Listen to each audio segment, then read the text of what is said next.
ഇടുക്കിയിൽ ഓണക്കാലം ലക്ഷ്യമിട്ട് വാറ്റ് ചാരായ നിർമ്മാണവും കഞ്ചാവ് കടത്തിലും സജീവമാണ്. ഓണം സ്പെഷ്യൽ ഡ്രൈവ് പരിശോധന കർശനമാക്കിയിരിക്കുകയാണ് എക്സൈസ്. വ്യാജ വാറ്റ് നിർമ്മാണം വിനോദസഞ്ചാര മേഖല ലക്ഷ്യം വെച്ചെന്ന് എക്സൈസ് വകുപ്പ് വ്യക്തമാക്കുന്നു. 14 ദിവസത്തിനുള്ളിൽ ഉടുമ്പൻചോലയിൽ നിന്ന് മാത്രം പിടികൂടിയത് 250 ലിറ്റർ വാറ്റ് ചാരായമാണ്.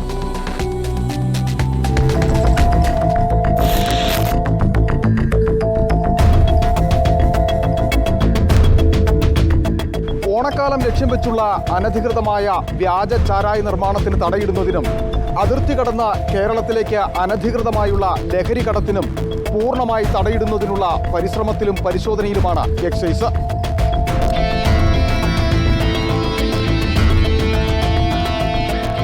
ഓണക്കാലം ലക്ഷ്യം വെച്ച് ഇടുക്കിയിൽ വൻതോതിലാണ് വ്യാജ ചാരായ നിർമ്മാണം സജീവമായി നടക്കുന്നത്.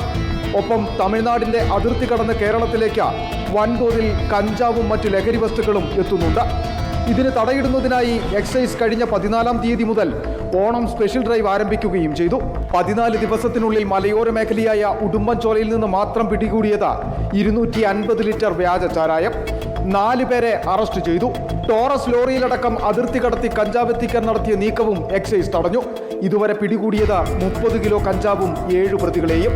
വാറ്റ് ചാരായ നിർമ്മാണത്തിനായി സൂക്ഷിച്ചിരുന്ന 450 ലിറ്റർ കോടയും കണ്ടെത്തി. കൂടാതെ അനധികൃതമായി നടത്തിയ മദ്യവിൽപ്പനയിൽ 5 പേർ പിടിയിലാവുകയും 50 ലിറ്റർ മദ്യവും കണ്ടെത്തി.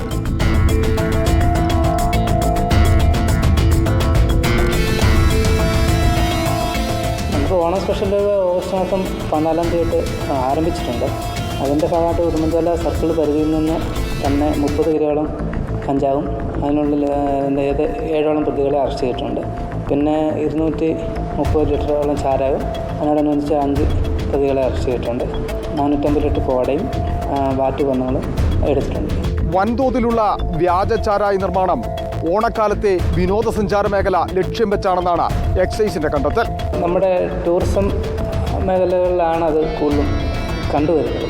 അതിൻ്റെ ഒരു വിപണനം പ്രൊഡക്ഷൻ ഇപ്പം നല്ല തോട്ടങ്ങളിൽ ഒക്കെയാണ് കൂടുതലായിട്ടും മതി. നമ്മളെടുത്തിരിക്കുന്ന കേസുകൾ അങ്ങനെ തോട്ടത്തിൽ നിന്നാണ്.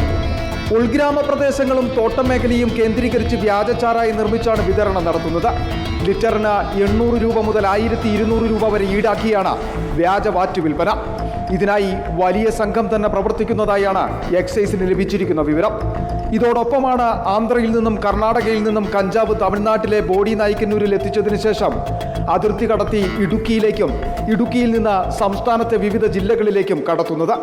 അതുകൊണ്ട് തന്നെ തമിഴ്നാടുമായി അതിർത്തി പങ്കിടുന്ന ചെക്ക് പോസ്റ്റുകളിലും പരിശോധന കർശനമാക്കി കഴിഞ്ഞു. കേരള തമിഴ്നാട് അതിർത്തിയിലെ കാട്ടുപാതകൾ വഴിയുള്ള അനധികൃതമായ കടത്തിലിന് തടയിടുവാൻ കേരളത്തിൻ്റെയും തമിഴ്നാടിൻ്റെയും ഉദ്യോഗസ്ഥർ ചേർന്നുള്ള സംയുക്ത പരിശോധനയും നടത്തിവരികയാണ്. വീഡിയോ ജേർണലിസ്റ്റ് സന്തോഷ് ശേഖവർക്കൊപ്പം reporter Sandeep Rajakkad, in reporter, Idukki.